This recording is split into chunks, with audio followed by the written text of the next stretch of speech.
Potato വെച്ചിട്ട് ഒരു കിടിലൻ ഐറ്റം തയ്യാറാക്കിയെടുക്കാം. ഇതുണ്ടാക്കിയെടുക്കാനായിട്ട് ഇത് അവിടെ ഒരു പാത്രം എടുത്ത് വെച്ചിട്ടുണ്ട്. ഇതിലോട്ട് നമുക്ക് 1 കപ്പ് മൈദപ്പൊടി ഇട്ട് കൊടുക്കാം. ഇനി ഇതിലോട്ട് ആവശ്യത്തിനുള്ള ഉപ്പും കൂടെ ചേർത്ത് കൊടുക്കാം.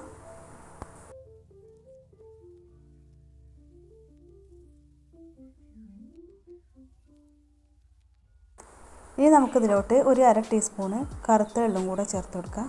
അപ്പോൾ വെളുത്ത എള്ളുണ്ടെങ്കിൽ അത് വേണമെങ്കിലും ചേർക്കാം കേട്ടോ. ഇനി ചേർത്തിട്ടില്ലെങ്കിലും കുഴപ്പമില്ല. ഇനി 1 സ്പൂണ് ഓയിലും കൂടെ ഇതിലോട്ട് ചേർത്ത് കൊടുക്കാം. എന്നിട്ട് എല്ലാം കൂടെ നന്നായിട്ട് ഒന്ന് മിക്സാക്കി എടുക്കാം കേട്ടോ.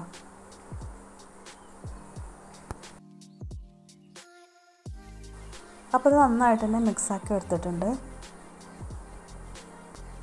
ഇനി നമുക്കിതിലോട്ട് ആവശ്യത്തിനുള്ള വെള്ളം കൂടെ ഒഴിച്ചിട്ട് നന്നായിട്ട് തന്നെ ഒന്ന് കുഴച്ചെടുക്കാം. അപ്പോൾ ഇതാ ഒരു 1/2 കപ്പ് വെള്ളം നമ്മൾ ഇതിലോട്ട് ഒഴിച്ച് കൊടുത്തിട്ടുണ്ട്. ഇനി ഇത് നമുക്ക് ചപ്പാത്തി മാവിൻ്റെ പരുവത്തിൽ നമുക്കിതൊന്ന് കുഴച്ചെടുക്കാം കേട്ടോ. അപ്പോൾ അത് നന്നായിട്ട് തന്നെ കുഴച്ചെടുത്തിട്ടുണ്ട്. ഇനി ഇത് നമുക്കിവിടെ മാറ്റി വെക്കാം. അപ്പോൾ അത് ഒരു പാൻ ചൂടാക്കാനായിട്ട് വെച്ചിട്ടുണ്ട്. ഇതിലോട്ട് നമ്മൾ 1 ടേബിൾ സ്പൂൺ ഓയിൽ ഒഴിച്ച് കൊടുത്തിട്ടുണ്ട് കേട്ടോ. ഇനി എണ്ണ നന്നായിട്ട് തന്നെ ഒന്ന് ചൂടായി വന്നതിന് ശേഷം നമുക്കിതിലോട്ട് ഒരു 1/4 ടീസ്പൂൺ ചെറിയ ജീരകം ഇതിലോട്ട് ഇട്ട് കൊടുക്കാം. അപ്പോൾ ജീരകം ഒന്ന് പൊട്ടി വരുന്ന സമയത്ത് നമുക്ക് ഒരു 1/2 കപ്പ് സവാള നമ്മൾ കട്ട് ചെയ്തെടുത്തിട്ടുണ്ട്. അത് ഇതിലോട്ട് ഇട്ട് കൊടുക്കാം. എന്നിട്ട് നന്നായിട്ട് ഒന്ന് വഴറ്റിയെടുക്കാം കേട്ടോ.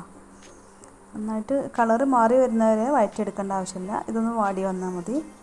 പിന്നെ പെട്ടെന്ന് തന്നെ വാടി വരാൻ വേണ്ടിയിട്ട് ഇതിലോട്ട് കുറച്ച് ഉപ്പും കൂടെ ചേർത്ത് കൊടുക്കാം.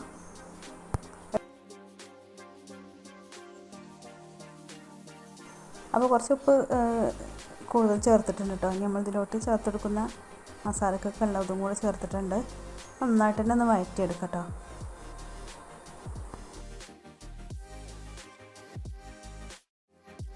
അപ്പോൾ ഇതാ ഒരു പച്ചമുളകും കൂടെ കട്ട് ചെയ്തെടുത്തിട്ടുണ്ട്. അതും കൂടി നമുക്ക് ഇതിലോട്ട് ഇട്ട് കൊടുക്കാം. എന്നിട്ട് ഒന്നുകൂടി ഒന്ന് വഴറ്റിയെടുക്കാം കേട്ടോ.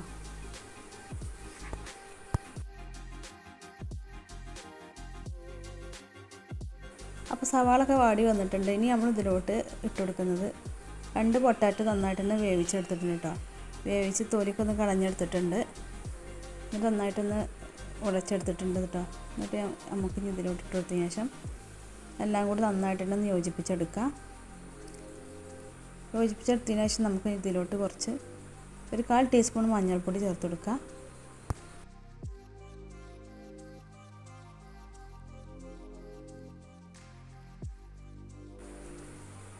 ഇനി ഇതിലോട്ട് നമുക്ക് ഒരു 1/2 ടീസ്പൂണ് കുരുമുളക് പൊടിയും കൂടെ ചേർത്ത് കൊടുക്കാം. പിന്നെ ഒരു 1/4 ടീസ്പൂണ് ചില്ലി ഫ്ലേക്സും കൂടെ ഇതിലോട്ട് ചേർത്ത് കൊടുക്കാം കേട്ടോ. ഇനി നമ്മളിതിലോട്ട് ചേർത്ത് കൊടുക്കുന്നത് ഒരു 1/4 ടീസ്പൂൺ ചിക്കൻ മസാല കേട്ടോ. അപ്പോൾ അല്ലെങ്കിൽ ഗരം മസാല ചേർത്തിയാലും മതി. അപ്പോൾ അതും കൂടെ ഇതിലോട്ട് ചേർത്ത് കൊടുത്തിട്ട് നന്നായിട്ടൊന്ന് മിക്സാക്കി എടുക്കാം.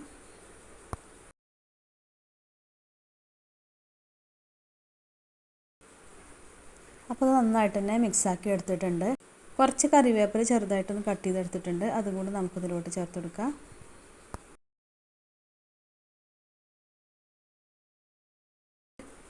ഇനി ഇത് നമുക്ക് ഇവിടെ ഫ്ലെയിം ഓഫ് ചെയ്ത് വെക്കാം. ഇനി ഇതൊന്ന് ചൂടാറി വരട്ടെ കേട്ടോ. ഇനി നമുക്ക് നമ്മൾ കുഴച്ചെടുത്ത മൈദമാവുണ്ടല്ലോ ഇത് നമുക്ക് ഒന്നുകൂടി നന്നായിട്ടൊന്ന് കുഴച്ചെടുത്തതിന് ശേഷം ഇതുപോലെ ഒരു പത്തിരിപ്പാലകമ്മ വെച്ച് കൊടുത്തിട്ടുണ്ട് കേട്ടോ. എന്നിട്ട് നമുക്ക് 4 പീസാക്കിയിട്ട് കട്ട് ചെയ്തെടുക്കാം. അപ്പോൾ അത് നമുക്ക് കുറച്ച് ഓയിലൊന്ന് ബ്രഷാക്കി കൊടുത്തിട്ട് ഇതുപോലെ വെച്ചിട്ട് 4 പീസാക്കിയിട്ട് കട്ട് ചെയ്തെടുക്കാം.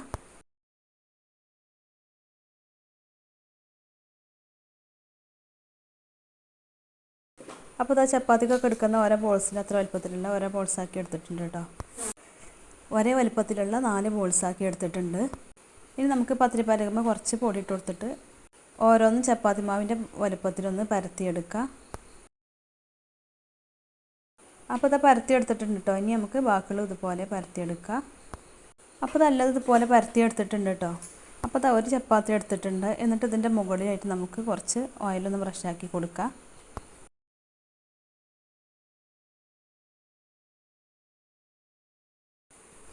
ഇതിൻ്റെ മുകളിലായിട്ട് നമുക്ക് കുറച്ച് പൊടിയും കൂടെ വിതറി കൊടുക്കാം.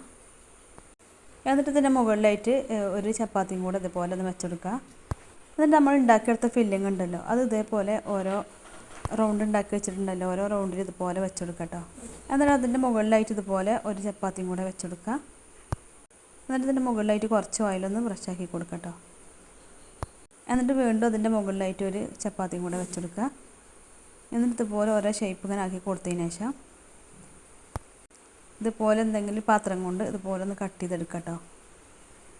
അപ്പോൾ അത് ഇതുപോലെ ഓരോന്നായിട്ട് കട്ട് ചെയ്തെടുത്തിട്ടുണ്ട്. അപ്പോൾ എണ്ണ നന്നായിട്ട് തന്നെ ചൂടായി വന്നിട്ടുണ്ട് കേട്ടോ. അപ്പോൾ എണ്ണ നന്നായി ചൂടായി വന്നാൽ ലോ ടു മീഡിയം ഫ്ലെയിമിലോട്ട് ആക്കി കൊടുത്തിട്ട് ഓരോന്നായിട്ട് നമുക്ക് ഇതിലോട്ട് ഇട്ട് കൊടുക്കാം. ഇതിൻ്റെ പുറം ഭാഗം ചെറുതായിട്ടൊന്നൊരു ബ്രൗൺ കളറായി വരുമ്പോൾ നമുക്കിതൊന്ന് മറിച്ചിട്ടെടുക്കാം കേട്ടോ. എന്നിട്ട് നമുക്ക് തിരിച്ചും മറിച്ചിട്ടിട്ടത് ഫ്രൈ ആക്കി എടുക്കാം. അപ്പോൾ നമ്മളിത് ഫുൾ ഫ്ലെയിമിലിട്ടാൽ ഇതിൻ്റെ ലെയർ ഉണ്ടല്ലോ, 2 ലെയറായിട്ടാണല്ലോ നമ്മളിത് ഉണ്ടാക്കിയെടുത്തിട്ടുള്ളത്. അപ്പോൾ ഇതിൻ്റെ ഉൾഭാഗം ഫ്രൈ ആയി വരില്ല കേട്ടോ. അപ്പോൾ അടിപൊളിയിട്ട് തന്നെ കിട്ടിയിട്ടുണ്ട്. ഇനി നമുക്ക് എണ്ണയിൽ നിന്നും കോരി മാറ്റാം. ഇത് ഒട്ടും എണ്ണ കുടിക്കാത്തൊരു സ്നാക്സാണ് കേട്ടോ. അപ്പോൾ അതെല്ലാവരും ഒന്ന് ട്രൈ ചെയ്ത് നോക്കുക, എന്നിട്ട് ഫീഡ്ബാക്ക് അറിയിക്കുക കേട്ടോ. അപ്പോൾ അതിൻ്റെ പുറംഭാഗം കണ്ടില്ല, നല്ല ക്രിസ്പിയും ഉൾഭാഗം നല്ല സോഫ്റ്റുമാണ് കേട്ടോ. അപ്പോൾ മറ്റൊരു പുതിയ വിഭവമായിട്ട് വീണ്ടും വരാം. Okay, thank you.